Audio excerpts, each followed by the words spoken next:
आप देख रहे हैं अल्फा डिफेंस हिंदी में आपका स्वागत है। आज के इस वीडियो में हम लोग बात करेंगे भारतीय थल सेना के टैंक्स के बारे में। आर्मीनिया अजरबैजान के युद्ध के बाद में कहा जा रहा था कि टैंक्स का कोई मतलब रह नहीं गया है और अब जिस तरीके से यूएवीज और लॉइटरिंग म्यूनिशन मार्केट में आ चुके हैं उसके बाद इनका यूज काफी कम हो गया है।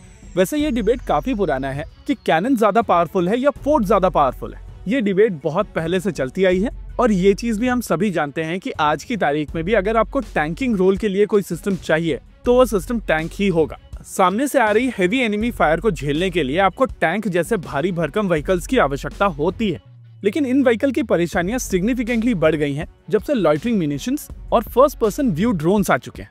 लगभग इसी तरीके की सिचुएशन बनी थी जब अटैक हेलीकॉप्टर्स को इंट्रोड्यूस किया गया था और उसके बाद टैंक्स और बख्तरबंद गाड़ियों में एंटी एयरक्राफ्ट गन्स लगाना शुरू कर दिया गया था। भारतीय थल सेना के केस में कभी भी टैंक्स ऐसे ही मूव नहीं करते हैं। टैंक्स को मूव करने के लिए भारतीय थल सेना एक फॉर्मेशन का प्रयोग करती है और उस फॉर्मेशन में कई सारे कंपोनेंट्स होते हैं। एक टिपिकल फॉर्मेशन में सामने की ओर टैंक जैसे सिस्टम्स होते हैं, उनके पीछे BMP-2 जैसे व्हीकल्स होते हैं, साथ में शिल्का जैसे एयर डिफेंस सिस्टम्स होते हैं।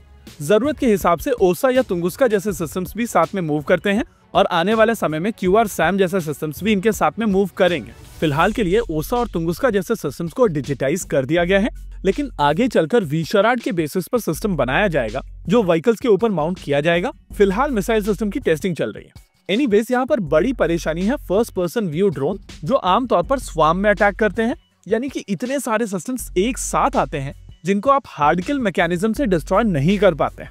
हार्ड किल मैकेनिज्म में आपके पास में लिमिटेड एमिनेशन होता है और जब आपका एमिनेशन खत्म हो जाता है तो बचे हुए ड्रोन्स के पास में अपॉर्चुनिटी होती है कि आपके सिस्टम को डिस्ट्रॉय कर दिया जाए।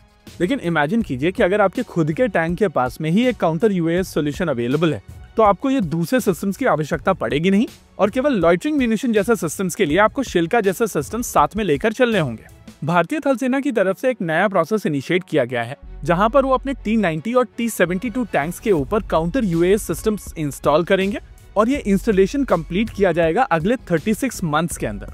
शुरुआत में केवल 75 टैंक्स को ही मॉडिफाई किया जाएगा और इनके ऊपर टेस्टिंग कंप्लीट करने के बाद में इसका फॉलो ऑन ऑर्डर दिया जाएगा।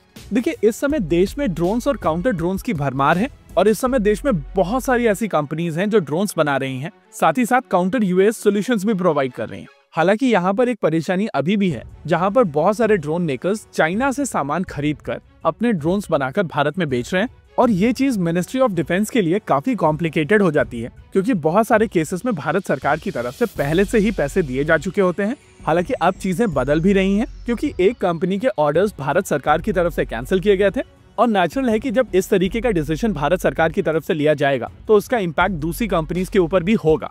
एनीवेज, फिलहाल के लिए इंडियन आर्मी अपने टैंक्स के ऊपर ये काउंटर UAS सॉल्यूशंस डालना चाहती है और मेरी अंडरस्टैंडिंग कहती है कि मोस्ट लाइकली ये काउंटर UAS सॉल्यूशंस सॉफ्ट किल सॉल्यूशंस होंगे जिनको मोस्ट लाइकली टर्रेट के ऊपर स्मोक ग्रेनेड लॉन्चर्स के आसपास ही लगाया जाएगा। हालांकि इन काउंटर UAS सॉल्यूशंस के साथ में आपको रेडार की भी आवश्यकता होगी और इन रेडार्स को भी टर्रेट के ऊपर माउंट करना पड़ेगा ताकि इनका फील्ड ऑफ व्यू बेहतर रहे और नेचुरली आप सभी टैंक्स के ऊपर इस तरीके की मॉडिफिकेशंस नहीं कर सकते हैं। मेरे हिसाब से पूरे फॉर्मेशन में से कुछ ही टैंक्स के पास में इस तरीके के सॉल्यूशंस होंगे ताकि वो पूरे फॉर्मेशन के लिए एंटी ड्रोन ऑपरेशंस कर सकें। इस पूरे डेवलपमेंट में जो सबसे इंपॉर्टेंट चीज है वो है भारतीय थल सेना का फोकस और भारतीय थल सेना ड्रोन्स और एंटी ड्रोन्स को लेकर काफी सीरियस है।